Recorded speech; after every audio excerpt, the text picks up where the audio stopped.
تو اس کو اس کی طرف نسبت کریں گے. اور یہی بات امام مسلم صاحب فرما رہے ہیں طبقات میں. یہ بھی بات کہی ہے ابن حزم رحمہ اللہ نے،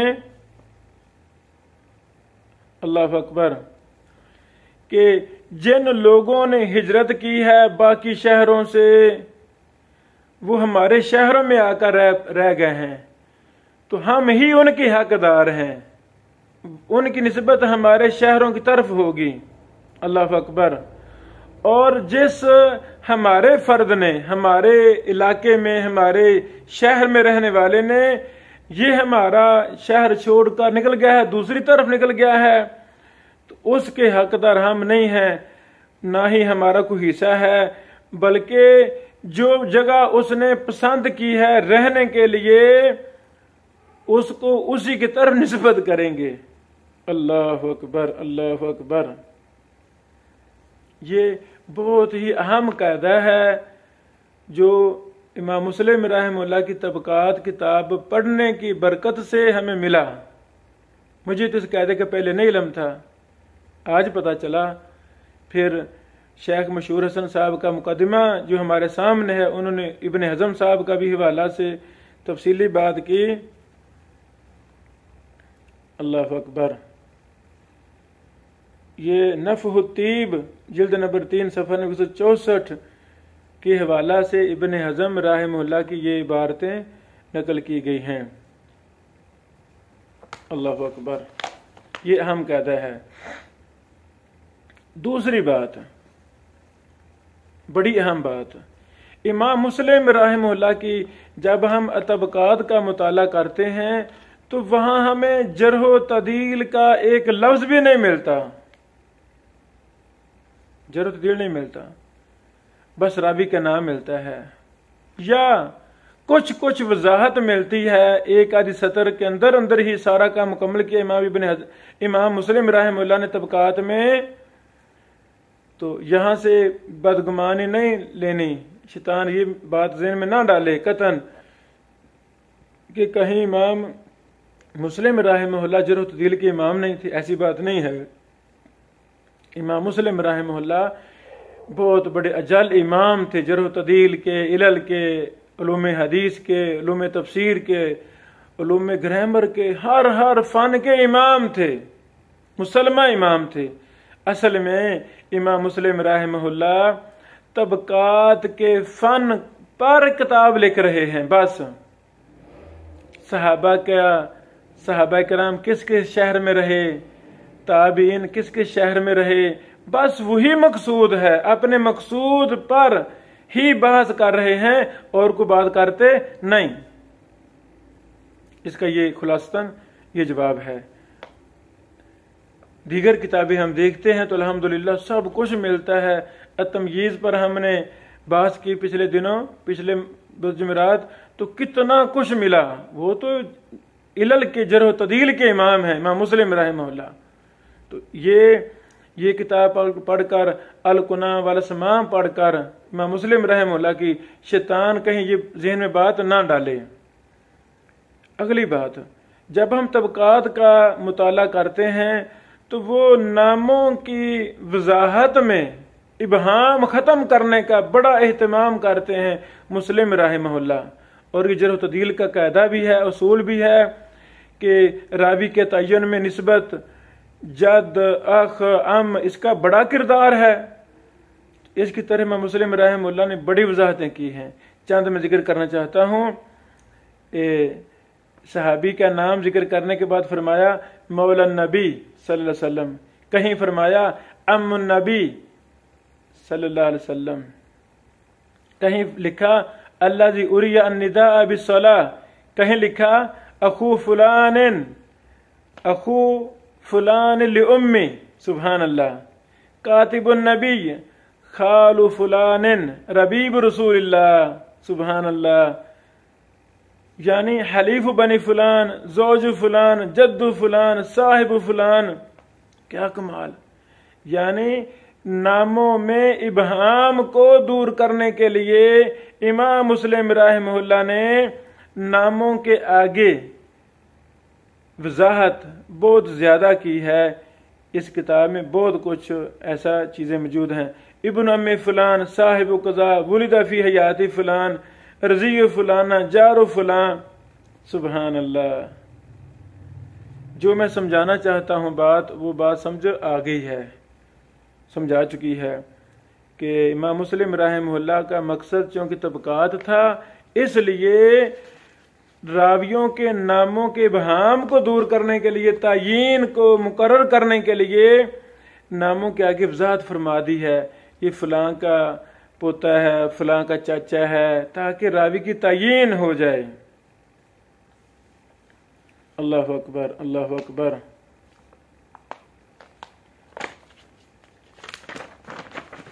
جب ہم اس کتاب کا مطالعہ کرتے ہیں، اس طرح کے بہت سے فوائد ہمیں ملتے ہیں. اللہ اکبر.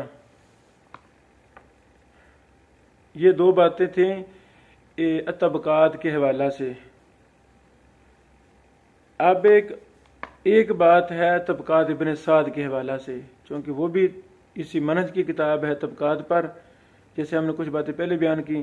ایک بات یہ ہے کہ امام ابن سعد رحمہ اللہ راوی کا ذکر کرتے ہیں، اس کا نسب نامہ بیان کرتے ہیں، باپ کی طرف سے نسب نامہ، ماں کی طرف سے نسب نامہ، اس کی اولاد کا ذکر کرتے ہیں، اس کے بچے کتنے تھے طبقات ابن سعد میں، بیٹے کتنے ہیں، بیٹیاں کتنے ہیں، ان کی ماں کا ذکر، نسب ناموں کا ذکر. سبحان اللہ. اسلام سے پہلے ان کا کیا تھا نسب نامہ، اسلام سے پہلے کیا تھا. سبحان اللہ. یعنی یہ کتاب طبقات ابن سعد یہ ایسے لگتا ہے جیسے انساب کی کتاب ہے. نسب نامے بڑے بیان کیے ہیں امام ابن سعد رحمہ اللہ نے. سبحان اللہ. اور یہ واقعتاً اس فن کے بھی بہت بڑے امام تھے. امام ابن سعد علم انساب کے، علم جرح و تعدیل کے، علم طبقات کے، علم حدیث کے بہت بڑے اجل امام تھے. تو ان کی کتاب بری ہوئی ہے. جرح و تعدیل کے اقوال بھی بڑے لاتے ہیں. یعنی اب فرق واضح ہو گیا نا کہ طبقات امام مسلم وہ بالکل ہی مختصر ہے، ایک سطر میں، آدھی سطر میں راوی کے نام کا ذکر ہے، صحابہ تابعین کا، جبکہ طبقات ابن سعد ایسی نہیں ہے، اس میں تفصیلات ہیں.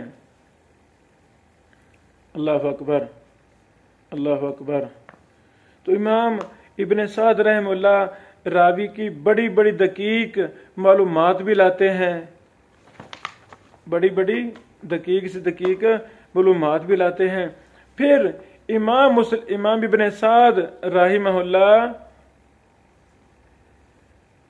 سندوں کا بڑا اہتمام کرتے ہیں، ہر بات کی سند لاتے ہیں. سند تو طبقات امام مسلم میں ایسی بات ہے ہی نہیں، ایسی بات نہیں ہے. بس راوی کا نام ہے، بات ختم ہوئی. طبقات ابن سعد میں سندوں کا بہت ذکر ہے، بہت زیادہ. سبحان اللہ. ہر تو نہیں کہنا چاہیے، اکثر راویوں کے حالات جب ختم کرتے ہیں امام ابن سعد تو جرح و تعدیل کے لحاظ سے جو ان کو راجع معلوم ہوتا ہے، جو ان کے ہاں علم ہوتا ہے جرح و تعدیل کا، اس کا بھی احاطہ کرتے، اس کا ذکر کرتے ہیں کہ یہ راوی جرح و تعدیل میں کس مرتبے کا ہے. اگر نہیں ظاہر ہوئی کوئی بات، کوئی حالات نہیں ظاہر ہوئے جرح و تعدیل کے لحاظ سے، تو پھر اس پر خاموشی بھی اختیار کرتے ہیں، کوئی مسئلہ نہیں. اس راوی سے حدیثیں زیادہ مروی ہیں یا تھوڑی مروی ہیں تو اس کی طرف بھی اشارہ کرتے ہیں امام ابن سعد طبقات کے اندر. اللہ اکبر. اس طرح جب ہم ایک ہی فن کے پیچھے ہم لگ جائیں گے تو ہمیں بڑا کچھ ملے گا، بڑا کچھ ملے گا. اللہ اکبر. شروع میں ہم نے پہلے لیکچر میں ایک کی طرف اشارہ کیا تھا، ایک اصول کی طرف امام مسلم رحمہ اللہ کا، کہ وہ ان صحابہ کو جو صغار صحابہ ہیں ان کو تابعین میں شمار کرتے ہیں. اشارہ ہم نے کیا، صفحہ نمبر بتایا. شیخ خبیب صاحب نے بھی اپنے مقالات حدیثیہ میں تابعین یعنی صغار صحابہ کی مراسیل پر ایک مفصل دراسہ محدثانہ محققانہ لکھا ہے، وہ پڑھنے کے قابل ہے، ہمیں وہ پڑھنا چاہیے۔ اس میں بھی شیخ صاحب نے بحث کی ہے۔ تو اس پر ایک دو میں اور حوالے ملے، وہ یہ ہیں کہ امام مسلم رحمہ اللہ نے تابعین کے ناموں میں ذکر کیا ہے۔ تابعین کے ناموں میں کن کا ذکر کیا ہے؟ تابعی اہل المدینہ، من قیل انہ ولد فی حیات النبی صلی اللہ علیہ وسلم، جن کے بارے میں کہا گیا ہے یہ نبی پاک علیہ السلام کی زندگی میں فوت پیدا ہوئے صحابہ کرام۔ وبعضهم سماہ النبی بالاسم الذی هو اسمہ، بعض کا نبی پاک علیہ السلام نے نام بھی رکھا۔ تو بظاہر تو یہ صحابہ لگتے ہیں، لیکن امام مسلم رحمہ اللہ ایسوں کو تابعین میں ذکر کر رہے ہیں۔ اللہ اکبر۔ امام ابن صلاح رحمہ اللہ نے بھی اسی امام مسلم رحمہ اللہ کے اصول کی پیروی کی ہے۔ اچھا، کیا انہوں نے ابن صلاح نے کیا ذکر کیا؟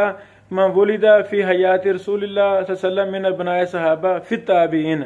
ابن صلاح رحمہ اللہ نے بھی صحابہ کرام کی اولادیں جو نبی پاک علیہ السلام کی زندگی میں وہ بچے پیدا ہوئے نبی پاک کی زندگی میں، ان کو تابعین میں شمار کیا ہے۔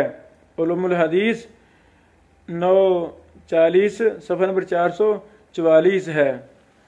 امام بلقینی رحمہ اللہ نے ان کی موافقت نہیں کی، تعاقب کیا ہے، اور امام بلقینی رحمہ اللہ کا تعاقب درست نہیں ہے، ان کی بات درست نہیں ہے۔ یہاں ایک اور فائدہ، یعنی وہ صحابہ کرام جو چھوٹے تھے، چھوٹی عمر میں تھے، انہوں نے نبی علیہ السلام کو دیکھا ہے۔ من رأى رسول صلی اللہ علیہ وسلم صغیرا ولم یسمع منہ شیئا، چھوٹے ہونے کی وجہ سے نبی پاک علیہ السلام کو دیکھا ہے لیکن سنا کچھ نہیں ہے، سنا نہیں ہے نبی پاک علیہ السلام سے، نہ ہی انہوں نے نبی علیہ السلام سے کوئی بات روایت کی ہے، کوئی حدیث، کوئی فعل، کوئی قول، آپ علیہ السلام کا مبارک قول یا فعل، وہ روایت بھی نہیں کی، صرف صحابہ سے بیان کیا ہے۔ جو صغار صحابہ ہیں، یعنی انہوں نے نبی علیہ الصلوۃ والسلام سے کچھ نہیں سنا، اگر سنا بھی ہے تو اس کو روایت نہیں کیا، وہ روایت کرتے ہیں صحابہ کرام سے۔ فَهُوَ بِهَذَا الْاعْتِبَارِ مِنَ التَّابِعِينَ، تو وہ اس اعتبار سے تابعین سے ہوئے، اس اعتبار سے روایت کرنے کے اعتبار سے وہ تابعین ہوئے۔ اور یہی امام ابن حجر اسقلانی رحمہ اللہ کی تعبیر ہے جو انہوں نے تعریف کی ہے۔ ابن حجر صاحب کیا فرماتے ہیں؟ صحابی فَمِنْ حَيْثُ رِوَایَہ تَابِعِیٌّ کبیرٌ، یعنی روایت کے اعتبار سے تابعی کبیر ہے، صحابی ہونے کے اعتبار سے اس نے نبی صلی اللہ علیہ وسلم کو دیکھا ہے لیکن کوئی سنا نہیں ہے، کچھ حدیث آگے بیان نہیں کی نبی پاک علیہ الصلوۃ والسلام سے، اس اعتبار سے وہ تابعی کبیر ہے۔ اللہ اکبر۔ فتح الباری جلد 1 صفحہ نمبر 64 ہے۔ اللہ اکبر۔ امام ذہبی رحمہ اللہ نے بھی اسی کی طرف اشارہ کیا ہے۔ ذہبی سے فرماتے ہیں صحبتہ عامہ لا تامہ، کہ ایسے صغار صحابہ کی صحبت یہ عام ہے، عام ہے، دیکھا ہے، یہ عام صحبت ہے، لیکن تامہ نہیں ہے یہ صحبت۔ تامہ سے کیا مراد؟ نبی پاک علیہ السلام سے کوئی سنا ہوتا، کوئی آگے وہ چیزیں بیان کی ہوتی، اب جس نے کچھ عرصہ گزارا ہے، اللہ اکبر، پھر اس کو آگے بیان کیا ہے، یہ ہے تامہ۔ یہ سیر اعلام نبلا جلد نمبر 3 صفحہ نمبر 434 ہے۔ اللہ اکبر۔ یہ بھی بڑا ہی اہم مسئلہ ہے، تو مزید تحقیق شیخ خبیب صاحب کا مقالہ جو مقالات حدیثیہ میں چھپ چکا ہے، اس کا ضرور مطالعہ کیا جائے، وہ بڑا ہی پڑھنے کے لائق ہے۔ وہ نیٹ پر بھی ہے، لکھیں گوگل پر صغار صحابہ کی اور ان کی مراسیل، تو یہ ساری تفصیل پڑھنے والی ہے۔ تو الحمدللہ ہمارا ایمان ہے جس بچے نے نبی پاک علیہ الصلوۃ والسلام کو دیکھا وہ صحابی ہے۔ اللہ اکبر۔ کبار اور صغار کا فرق یہ اصولی، ایک اصول کو سمجھنے کے لیے کہ جب صغار صحابی نے اپنی اس کی ساری مرویات تو صحابہ سے ہی ہیں، تو نبی پاک علیہ الصلوۃ والسلام سے اس نے کچھ حدیث بیان نہیں کی، نہ سنا ہے نہ روایت کی ہے۔ اس اعتبار سے اس اصول کو سمجھنے کے لیے، سمجھانے کے لیے محدثین نے یہ فرق کیا ہے، اور یہی فرق درست ہے۔ محدثین جیسے ہم نے کچھ اشارے کیے، مزید تفصیلات آپ شیخ خبیب صاحب کے مقالات حدیثیہ میں وہاں ملاحظہ فرمائیں۔ بارک اللہ فیکم۔ اللہ تعالیٰ اس ہماری چھوٹی سی کاوش کو قبول فرمائے۔ تو یہ طبقات ابن امام مسلم رحمہ اللہ کی طبقات کے حوالہ سے چند ضروری باتیں تھیں۔ تو اللہ زندگی رکھے، اگلے دن ہم امام مسلم رحمہ اللہ کی جو دوسری کتابیں ہیں، صحیح مسلم میں بہت زیادہ علوم حدیث ہے، اس پر ہم بحث کریں گے، یہ ہم کل بحث کریں گے۔ بارک اللہ فیکم۔ السلام علیکم ورحمۃ اللہ وبرکاتہ۔